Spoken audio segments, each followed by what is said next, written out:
भक्तों, ओम नमः शिवाय। श्री शिवाय नमस्तुभ्यम। जय श्री महाकाल। जी हाँ भक्तों, क्या आपके भी घर में कोई ऐसा व्यक्ति है जिसका विवाह नहीं हो पा रहा? आप लोग बहुत ज़्यादा परेशान हैं उसके विवाह को लेके कि आखिरकार हमारे घर का जो व्यक्ति है इसका विवाह क्यों नहीं हो पा रहा। आपने बहुत ज़्यादा कोशिश कर लिया, बहुत ज़्यादा प्रयास कर लिया उसके विवाह को लेके कि आखिरकार इसका जो विवाह है वो हो क्यों नहीं रहा। बट आपको परेशान होने की बिल्कुल भी आवश्यकता नहीं है, क्योंकि आज जो मैं आपको उपाय बताने वाला हूँ, अगर उसको आपने ध्यान से सुन के और अच्छे तरीके से कर लिया तो अवश्य रूप से सारी इच्छा मनोकामना जो है वो पूरी होगी ही होगी। क्या करना है, कैसे करना है, पूरा का पूरा आपको मैं बताने वाला हूँ और अच्छे तरीके से आपको समझाने वाला हूँ।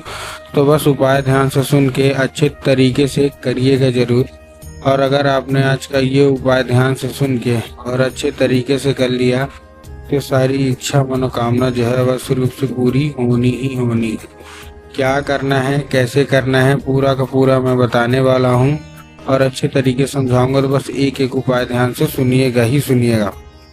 देखिए, आपको भी पता है कि पूज्य गुरुदेव की जो कथा होती है उसमें लाखों की भीड़ आती है। कैसे भीड़ आती है? लाखों की भीड़ आती है। और जब गुरुदेव की कथा में लाखों की भीड़ आती है तो वहाँ ज़्यादातर जो भक्त होते हैं वो क्या करते हैं, पत्र के द्वारा अपनी इच्छा और पत्र के द्वारा अपनी मनोकामना जो होती है वो गुरुदेव तक पहुँचाते हैं। तो अभी गुरुदेव की कथा चल रही थी, आज से 4 से 5 महीना पहले की बात है। गुरुदेव की कथा चल रही थी, गुरुदेव की कथा में लाखों की भीड़ आई। अब जब गुरुदेव की कथा में लाखों की भीड़ आई तो वहाँ ज़्यादातर जो भक्त थे उन्होंने क्या किया, पत्र के द्वारा अपनी इच्छा और अपनी मनोकामना जो है वो गुरुदेव तक पहुंचाई। अब जैसे ही गुरुदेव के पास पत्र पहुंचा और गुरुदेव ने पत्र पढ़ा तो वहाँ गुरुदेव ने देखा कि ज़्यादातर जो भक्त हैं उनकी एक ही इच्छा मनोकामना है कि गुरुदेव, हमारे घर का जो व्यक्ति है उसका विवाह नहीं हो पा रहा, हम लोग बहुत ज़्यादा परेशान हैं, कृपया करके कोई उपाय बता दें। अब जैसे ही गुरुदेव ने ये देखा, उसमें ये भी पत्र में था कि गुरुदेव, हमने बहुत ज़्यादा प्रयास किया कि जो भक्त हैं, ठीक है ना, उसमें ये भी था कि उसमें था कि गुरुदेव, हमने बहुत ज़्यादा प्रयास किया कि जो हमारे घर का जो व्यक्ति है उसका विवाह हो जाए, ठीक है ना। हमने बहुत ज़्यादा पंडित के पास गए, बहुत ज़्यादा कुंडली मिलवाई, हर एक चीज़ कराया, लेकिन फिर भी जो विवाह है वो नहीं हो पा रहा। कृपया करके कोई उपाय बता दें ताकि हमारे घर के जो व्यक्ति है उसका विवाह हो जाए, ठीक है ना। अब जब गुरुदेव ने देखा तब गुरुदेव ने 2 से 3 उपाय बताए और कहा, केवल और केवल ये उपाय कर लेना, तुम्हारे घर का जो कोई भी व्यक्ति है, जो कोई भी सदस्य है, उसका जो विवाह है वो होगा ही होगा। अब जैसे ही गुरुदेव ने उपाय बताया तो लोगों ने जा जाके इस उपाय को घर में करना शुरू कर दिया। अब जैसे ही लोगों ने जा जाके इस उपाय को घर में करना शुरू कर दिया, वही लोग गुरुदेव की कथा में मात्र 1 से 1.5 महीने के बाद वापस आए। अब जब वही लोग गुरुदेव की कथा में वापस आए तो उन्होंने क्या किया, फिर से एक बार गुरुदेव को पत्र लिखा, लेकिन ये वाला जो पत्र था ये गुरुदेव को धन्यवाद के रूप में पत्र था कि गुरुदेव, धन्य हो आपका, आपके द्वारा बताया गया उपाय हमने कर लिया है, हमारी सारी इच्छा मनोकामना जो है वो भी पूरी हो गई है, आपका कोटि कोटि धन्यवाद।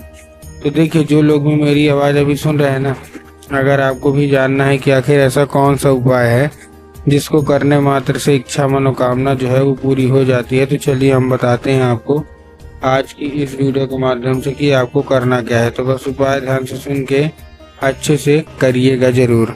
तो देखिए, जो हमारा सबसे पहला उपाय है 3 काली मिर्च और 1 धतूरे का उपाय है। काहे का उपाय है? 3 काली मिर्च और 1 धतूरे का। अब देखिए, काली मिर्च और काली तिल में ना बहुत सारे लोग कंफ्यूज होते हैं कि काली मिर्च क्या है, काली तिल क्या है, हमको थोड़ा साफ साफ बताओ। तब गुरुदेव ने साफ साफ बताया है कि आप जिस भी शिव मंदिर जा रहे हैं आपको 3 काली मिर्च ही लेके जाना है, ठीक। ले गए काली मिर्च के, जैसे ही आप लेंगे काली मिर्च के साथ साथ आपको और क्या चाहिए, 1 धतूरा चाहिए।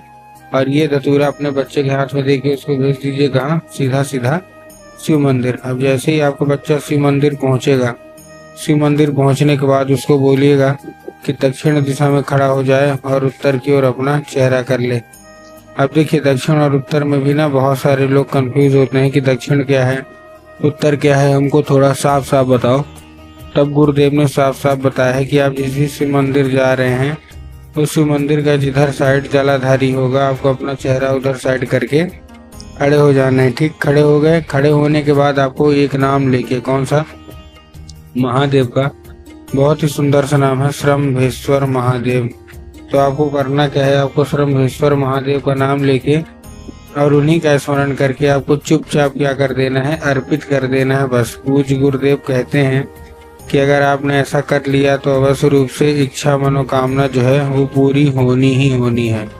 ये था हमारा कौन सा, ये था हमारा पहला उपाय। अब हम चलते हैं अपने दूसरे उपाय की ओर। अब देखिए जो हमारा दूसरा उपाय है, इस उपाय में आपको करना क्या है, सिंपल सा। इस उपाय में आपको जो लेना है वो केवल और केवल लेना है एक, आपको थोड़ा सा लाल चंदन लेना है और लाल चंदन लेने के बाद पहुंच जाना है कहाँ, सीधा सीधा शिव मंदिर। लाल चंदन ले लिए, शिव मंदिर पहुंच गए। शिव मंदिर पहुंचने के बाद नंदी का एक पैर होता है आगे का जो कि उठा हुआ होता है, तो आपको नंदी के उठे हुए पैर में आपको क्या कर देना है, अर्पित कर देना है। अब जब नंदी के उठे हुए पैर में आप अर्पित करेंगे तो आपको एक नाम लेना है, नंदीश्वर महादेव। ठीक ना, क्या नाम लेना है आपको, नंदीश्वर महादेव। तो आपने नंदीश्वर महादेव का नाम लेके अर्पित कर दिया। अब जैसे आप नंदीश्वर महादेव का नाम लेके अर्पित करेंगे, उसको औषधि के रूप में मांगिएगा कि हे बाबा हमको कृपा करके हमको इसको औषधि के रूप में प्रदान करिए। अब क्या होगा, अभी औषधि का रूप ले लेगा। अब आपको करना क्या है, 5 मिनट तक आपको खड़े रहना है और 5 मिनट तक खड़े रहने के बाद आपको फिर से वही उठाना है, मतलब जो आपने चंदन लगाया है ना, अपनी उंगली में फिर से लगाना है और वो उंगली बिना धुले उसको लेके आ जाना है कहाँ, अपने घर जहाँ आप लोग सोते हैं और जिधर साइड सर करके सोते हैं उधर साइड की जो दीवार होगी ना, उसी दीवार में आपको ये अर्पित कर देना। पूज्य गुरुदेव कहते हैं कि अगर आपने ऐसा कर लिया तो अवश्य रूप से इच्छा मनोकामना जो है वो पूरी होनी ही होनी है।